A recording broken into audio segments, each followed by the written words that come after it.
मित्रों, वैसे तो अमेरिका ने इंडो पैसिफिक स्ट्रेटजी डिज़ाइन की थी कंटेनमेंट ऑफ चाइना के लिए, चाइना की राइज को रोकने के लिए।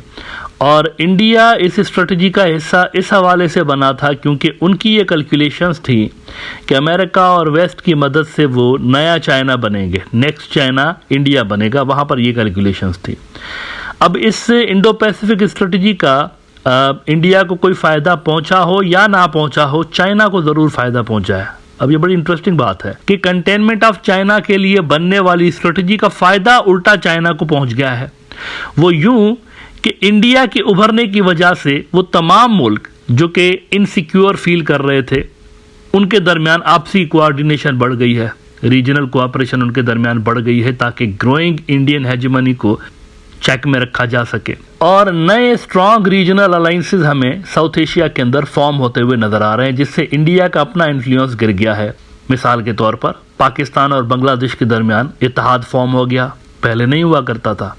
इसी तरह से मालदीव्स और श्रीलंका के टाइज बांग्लादेश और पाकिस्तान के साथ तो पहले भी थे, लेकिन इतने स्ट्रांग नहीं थे जितने अब हैं। और इसके पीछे भी कहीं ना कहीं पर वो इनसिक्योरिटी है जो कि इन मुल्कों को फील हो रही थी इंडिया की राइज की वजह से। आज साउथ चाइना मॉर्निंग पोस्ट में रीजन की इस तब्दील होती हुई जियोपॉलिटिकल इक्वेशन के हवाले से एक बड़ा इंटरेस्टिंग आर्टिकल आया है। उन्होंने कहा है कि Indo Pacific realities mean Pakistan China alliance can only deepen. फायदा हुआ ना, चाइना को देखें, कंटेनमेंट ऑफ चाइना के लिए था इंडो पैसिफिक स्ट्रेटजी, लेकिन उल्टा क्या हो रहा है, रीजन के मुल्कों के चाइना के साथ ताल्लुकात डीप हो रहे हैं। Given the India US bromance, Pakistan and China have little choice except Afghanistan to remain a focus amid efforts to counter US led narratives. यानी इन दोनों मुल्कों को मजबूर कर दिया है इंडो पैसिफिक स्ट्रेटजी ने कि अपना पहले से ही जो इनका डीप अलायंस था उसको मजीद स्ट्रेंथन करें, क्योंकि अगर ये ऐसा नहीं करते तो फिर यहाँ पर एक पावर बैलेंस हिल जाएगा, इंडिया के फेवर में वो पावर बैलेंस जा सकता है। आगे वो कहते हैं कि India deepening partnership with the United states, Japan and Australia under the US led Indo Pacific strategy have heightened regional competition, compelling Pakistan to manage its diplomatic positioning while maintaining strong ties with China। भी recently Pakistani जो president है आसिफ जरदारी, ये वहाँ पर गया हुआ था China, और वहाँ पर इसकी शी जिनपिंग से भी मुलाकात हुई, और इसके साथ साथ डिफेंस का ताल्लुकात और इकोनॉमी के हवाले से ताल्लुकात मजीद डीप करने के हवाले से भी बातचीत हुई है। लेकिन साथ साथ इन डेवलपमेंट्स का असर पाकिस्तान और बांग्लादेश के ताल्लुकात पे क्या पड़ा है, इसके लिए वो कहते हैं Islamabad also aims to counter India's regional influence by deepening ties with Bangladesh, the Maldives and Nepal. Bangladesh के साथ पाकिस्तान के ताल्लुकात के हवाले से तारीखी डेवलपमेंट्स हुई हैं। 50 साल के बाद पहली मरतबा दोनों के दरमियान ट्रेड रूट्स स्टार्ट हुए हैं जो कि पहले नहीं हुआ करते थे। इसी हवाले से लेटेस्ट ट्रेड भी दोनों मुल्कों के दरमियान डायरेक्टली शुरू हो चुका है। इसी हवाले से एक लेटेस्ट इन्फॉर्मेशन आपको दे दूं कि कल कराची के बिन कासिम पोर्ट से एक कार्गो जहाज़ निकला है बांग्लादेश के लिए, और इसमें कोई 25,000 टन से ज़्यादा के राइस थे, चावल। बांग्लादेश खुद भी बाय द वे दुनिया के सबसे बड़े राइस प्रोड्यूसर्स में से एक है, लेकिन वहाँ पर डिमांड बहुत ज़्यादा होती है, लोकल डिमांड। इसी वजह से जो वहाँ पर लोकली राइस प्रोड्यूस होते हैं वो अपनी डिमांड के लिए इनफ नहीं होते, जिस वजह से बांग्लादेश पहले इंडिया के ऊपर काफ़ी हद तक डिपेंड होता था राइस की परचेजिंग के हवाले से। लेकिन अब वहाँ पर एक नया कंपटीटर इंडिया के लिए आ गया है बांग्लादेशी मार्केट में, दैट इज़ पाकिस्तान। तो पहली शिपमेंट यहाँ से गई है 25,000 टन की, और दूसरी जाने वाली है मार्च के अंदर, वो भी कोई 25-26,000 टन की होगी। कुल मिला के 50,000 टन से ज़्यादा राइस पाकिस्तान बांग्लादेश को इन 3-4 महीनों के अंदर देगा। एक्सप्रेस ट्रिब्यून ने रिपोर्ट किया है Pakistan Bangladesh trade reopens in a major development. Direct trade between Pakistan and Bangladesh has resumed after 5 decades, with the first government-to-government cargo departing from Port Qasim on Saturday.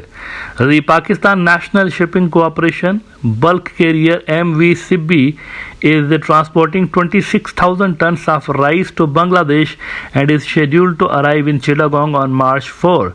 Under a deal finalized in early February, Bangladesh is set to import 50,000 tons of rice from Pakistan through the Trading Corporation of Pakistan (TCP). The shipment will be completed in 2 phases, with the remaining 25,000 tons to be dispatched in early March. तो देखें, ये वो items हैं जो कि historically Bangladesh पहले India से purchase कर रहा होता था और इंडिया इसको बार्गेनिंग टूल के तौर पर भी इस्तेमाल करता था। यानी अपनी जो एक्सपोर्ट होती थी बांग्लादेश को, उसको वो बार्गेनिंग टूल के तौर पर इस्तेमाल करते थे और बड़ा प्राउडली कहा करते थे कि बांग्लादेशी अपनी बेसिक नीड्स के लिए भी सिर्फ हमारे ऊपर डिपेंडेंट है।